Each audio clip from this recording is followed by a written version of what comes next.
Bom dia, meu povo, gente boa, gente importante, gente querida. Oi, meu povo, gente boa. Eu quero mostrar aqui pra vocês muitas coisas muito importantes que estão acontecendo. O Eduardo Bananola, no seu estado de privação, sofrimento, alto exílio e perseguição nos States, estava degustando o seu sorvete de chocolate, com os olhos marejados, falando do sacrifício que ele fez quando tomava esse sorvete durante o seu período de privações e separava as casquinhas de chocolate. Porque ele prometeu, fez uma promessa enquanto passava as madrugadas com o joelho no chão, que só comeria chocolate depois que o Alexandre de Moraes fosse sancionado. Estava comendo chocolate. Na sua vida de muitas privações, o cristão, bem tristão, estava ali falando da sua vida de privações e perseguição. Joelho no chão. Que vergonha, né? Eu quero falar sobre o STF, que respondeu duramente, e eu já sabia que isso aconteceria, às sanções impostas por um Estado estrangeiro, induzido por um miliciano brasileiro, que está esperneando para não ir para a prisão, vai, e talvez morra lá.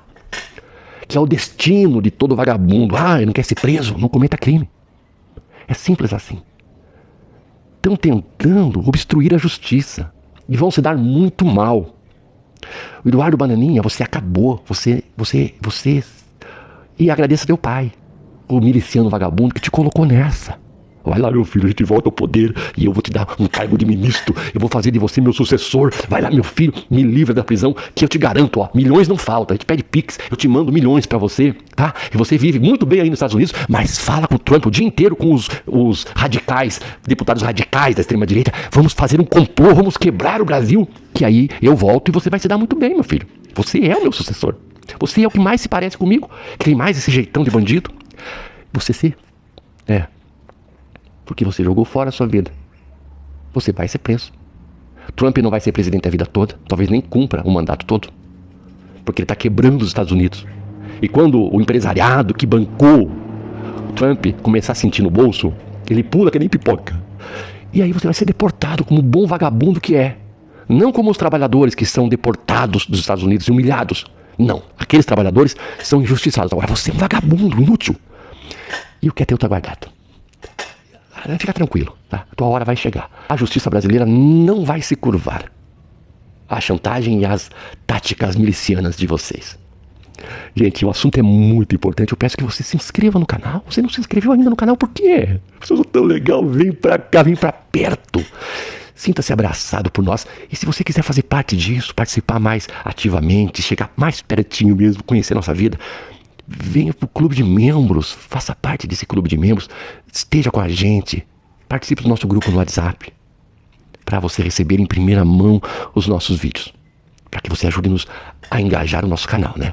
O grupo do WhatsApp é para isso. Coloca o meu conteúdo lá e você que é fã, você que respeita esse trabalho, se sente representado por mim, pega esse vídeo, vai assistir 1 a 2 vezes, vai comentar, vai curtir, vai compartilhar, você vai trabalhar com a gente, né?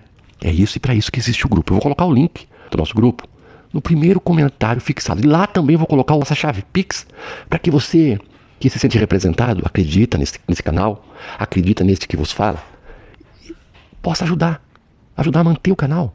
Ser um participante, sim, eu falo por você e você me ajuda. Beleza? Combinado então? Então fica até o final e vamos lá. Tem muita coisa boa pra gente conversar hoje, mostrar o Brasil de verdade a todos os brasileiros. Eu quero conversar com vocês a respeito dos últimos acontecimentos. Bananola, Eduardo Bananola, lá dos States, tal, lesa pátria, do alto exílio. Ele foi instruído pelo pai dele, um vagabundo bem conhecido da milicianidade, da criminalidade, um velho conhecido criminoso, que resolveu sacrificar seu próprio filho. Não por amor a alguém ou a alguma causa, não. É por amor a si mesmo, né? Tentando se safar da prisão. Um vagabundo conhecido que, durante a pandemia, disse que as pessoas deveriam se sacrificar para salvar a economia. Vão todos pra rua, se contaminem, morram todos, mas salvem a economia. E agora ele diz que devemos destruir a economia para salvá-lo. Ora, vejam só, um único vagabundo merece o sacrifício da economia, enquanto que todos os trabalhadores deveriam morrer para salvá-la. Ora, todos os trabalhadores que estavam se contaminando para salvar a economia valem menos do que um único vagabundo que sacrificou os trabalhadores na pandemia. Vejam só se faz sentido essa matemática. Então o Eduardo Bananola, nos Estados Unidos, resolveu fazer um videozinho com seus olhos marejados, falando do seu sacrifício, que ele havia feito uma promessa de não comer chocolate durante ou enquanto Alexandre de Moraes não fosse sancionado e chantageado, com o intuito de livrar o vagabundo do pai dele da prisão. É um ato declarado de obstrução da justiça. Além de outros crimes de lesa pátria, né? Colocando em risco a economia para salvar o vagabundo que nunca trabalhou na vida. Mas ele ali, enquanto degustava o seu sorvete, falou de que em outros momentos ele tomou o mesmo sorvete, mas ele tinha que estar tirando as casquinhas de chocolate. Porque ele adora, ele é chocolatra. Ele adora. E aí ele foi pro sacrifício e tirava as casquinhas do chocolate. E agora ele estava comendo o chocolate, porque agora finalmente, por falar em chocolate, existe uma ligação muito profunda entre os milicianos conhecidos, aí os filhotes do vagabundo Moro, com o chocolate. O Flávio mesmo ficou milionário vendendo chocolate. Aí pense você, é muita privação, né, que ele está sofrendo, coitado. Sim, o pai dele está sustentando ele. Já gastaram 9 milhões dos 18 que eles tiraram dos idiotas que a eles fizeram doações de Pix. Quando por ocasião das multas que Bolsonaro teria que pagar, e da campanha que foi feita, olha, eu estou sendo multado porque sou vagabundo, não cumpro as leis, tenho um problema sério em seguir regras, fui um péssimo militar, expulso, porque sou insubordinado. Eu, insubordinado, sou multado e quero que vocês, otários, paguem as minhas multas. Aí os otários fizeram os Pix e ele pegou o dinheiro dos Pix, 18 milhões, e embolsou tudo e não pagou as multas. Glup.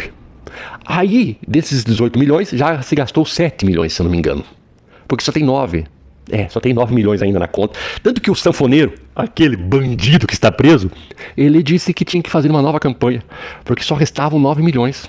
E que o Bolsonaro estava bancando o Eduardo, provando, confirmando que o Eduardo está nos Estados Unidos fazendo todo tipo de boicote contra o Brasil, na tentativa de quebrar a economia para tentar constranger a justiça, obstruindo-a, de modo que o vagabundo do pai dele não seja punido segundo o que prevê a lei.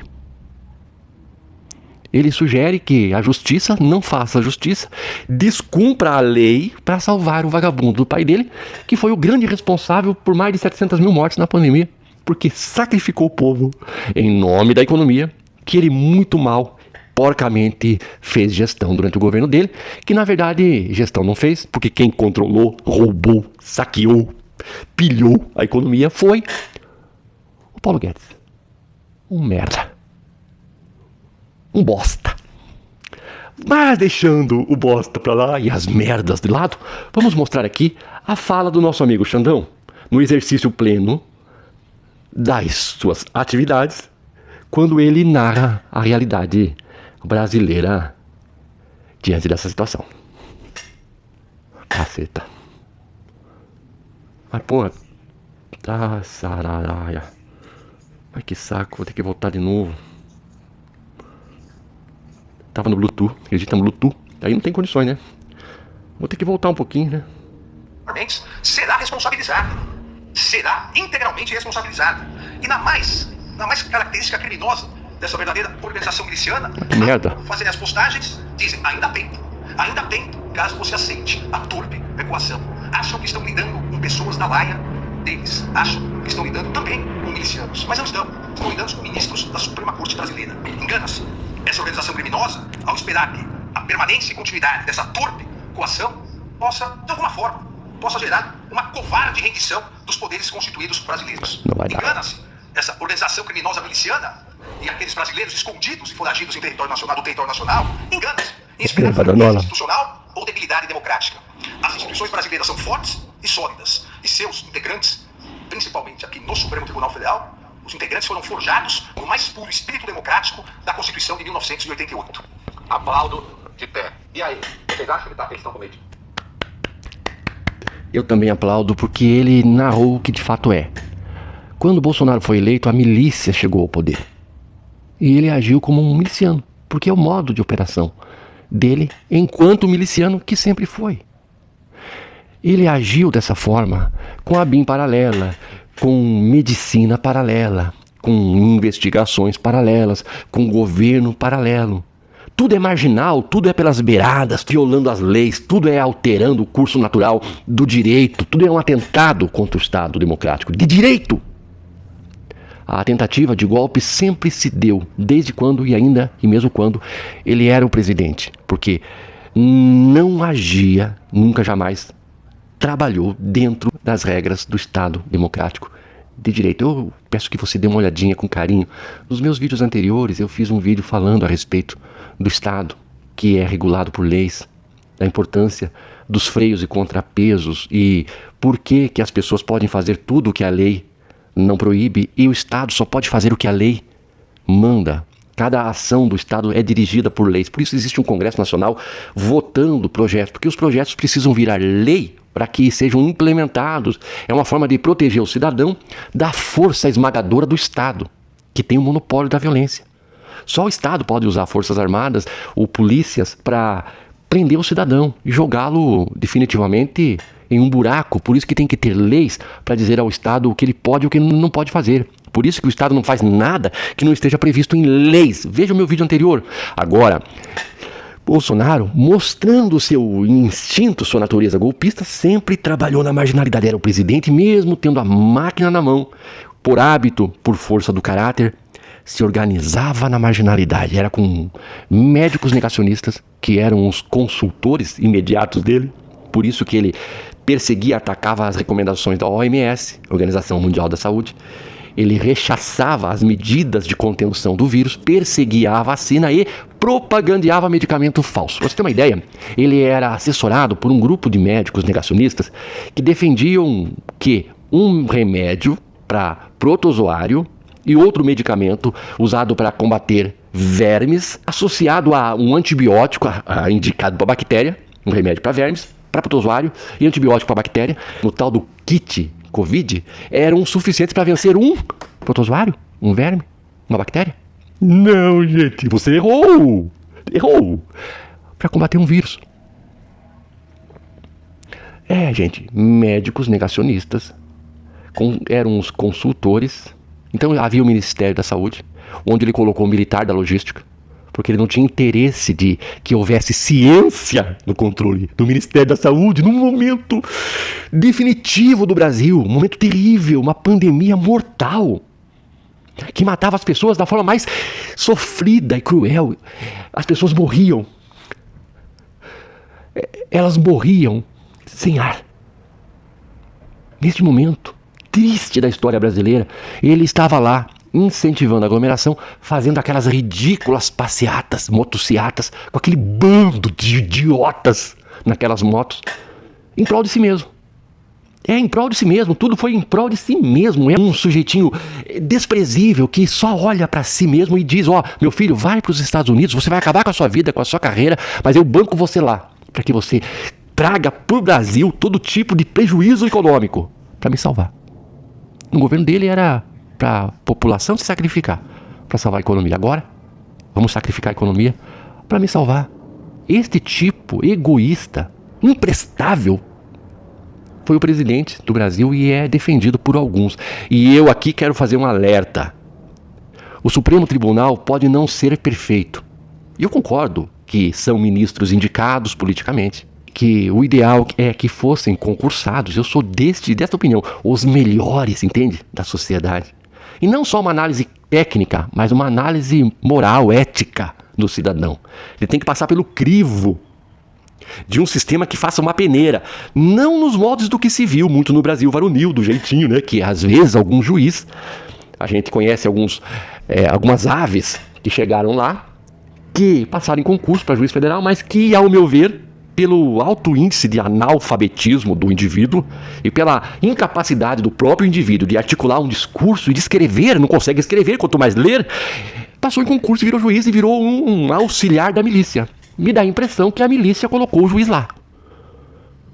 Então, tem que ter um sistema de concursos que permitam que os melhores ocupem os melhores e mais importantes postos.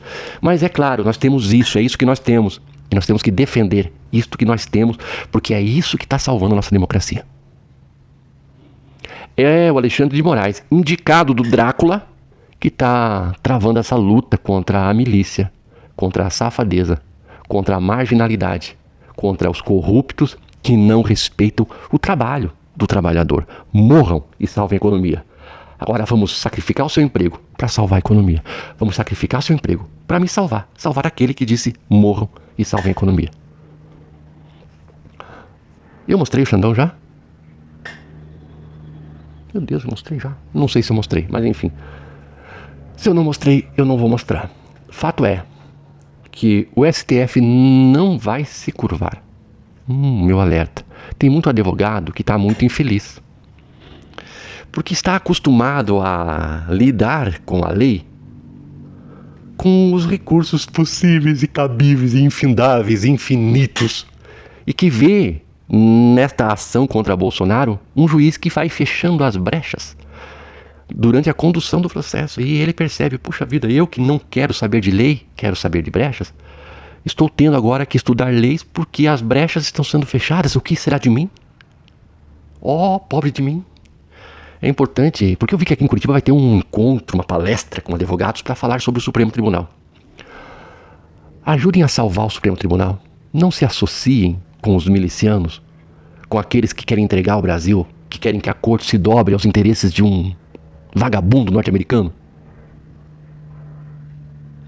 Tenham sensatez, tenham juízo, tenham respeito às leis que vocês estudaram tanto.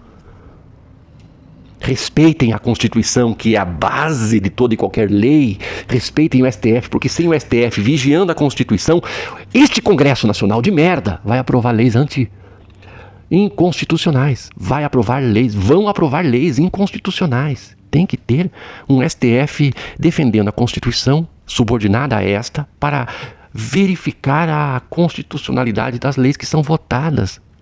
Vamos prestar muita atenção, progressistas do Brasil, vocês que me seguem, engajem o meu vídeo, ajudem na chavinha, porque eu estou aqui alertando para um risco que nós corremos. Nós estamos vencendo quase que por conspiração do universo, porque eles são fortemente armados e eles estão cheios da grana.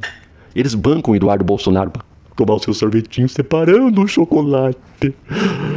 Naquele sofrimento lá fora, para atentar contra a democracia aqui. Salvem a democracia, que é mais importante do que suas opiniões vazias, egoístas.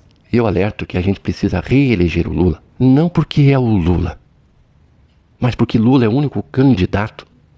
Me perdoem os lulistas, eu estou falando com mais profundidade, tá? Nada contra o Lula. Mas precisamos reeleger o Lula, não porque é o Lula, mas porque Lula é o único, e isso até me preocupa, porque haverá um momento em que o Lula não vai estar aqui. Quem será o sucessor? Porque a esquerda não conseguiu formar um sucessor. Um nome, não tem um nome da esquerda. Será possível que eu vou ter que me filiar a algum partido? Não tem um nome da esquerda que seja forte o suficiente para derrotar a milícia. Nós temos que reeleger o Lula, porque de 2026 a 2029, 3 ministros do Supremo vão se aposentar compulsoriamente. É o Fux, bolsonarista reprimido, o recalcado do Supremo, que é bolsonarista, mas não é. Aquele do topete. Em seguida, Carmen Lúcia. E por último, em 2029, Vilmar Mendes. E o presidente da vez vai indicar 3 ministros para o Supremo. Vocês imaginem se entra em 2026 um vagabundo tipo Tarcísio, um vagabundo imprestável tipo Zema, uma ratazana aqui do Paraná. Entra um desses aí que não tem amor nenhuma à pátria, que quer entregar ao Brasil. Os estates, minha continência. Vocês imaginem se isso acontecer e eles indicam mais um Cássio Nunes, mais um terrivelmente evangélico. Nada contra os evangélicos, mas essa indicação aí, né? Este evangélico em especial, né? É um tremendo de um paspalhão, né? Perdido nos papéis, porque ele fica em uma esquizofrenia ali. Eu devo defender a milícia, mas devo defender a Constituição, também tenho que defender a Bíblia. Aí, entre Constituição, Bíblia e milícia, ele fica ali perdido nos papéis e argumentando que é estranho que o Congresso tenha sido invadido. Não é estranho, não. Tá ali, a investigação tá mostrando, não tem nada de estranho não, ministro. Sim, eu entendi que você tem que falar isso porque te indicaram. E você deve aos que te indicaram esta resposta. Meio que besta, uma resposta idiotada, né? E aí ele vai no púlpito e Artigo 5º. Porque ele confundiu o papel institucional de ministro com o ser pastor e com o ser representante do bolsonarismo. Então imagine mais 3 seres dessa natureza entram no Supremo. Não vai olhar para a Constituição, vai olhar para a Bíblia. E detalhe, nada contra a Bíblia, né? Mas a Bíblia tem seu lugar. E a sua fé, você exerce você e teu Deus. É você e Deus. Não é uma imposição aos outros. Nunca Jesus disse isso. Por essa razão, é importante reeleger alguém progressista, para evitar que o STF, devido a esse defeito que é a indicação, sofra indicações terríveis para o futuro da nação. Pense bem e, por essa razão, apoie um canal como este, que leva informação. E eu peço que você dê uma olhadinha nos outros vídeos. Eu tenho vídeos muito bons aí, que eu explico o Estado Democrático de Direito com muita simplicidade para você entender. E é isso aí, gente. Um bom final de semana. Um grande abraço no seu coração. Seja feliz.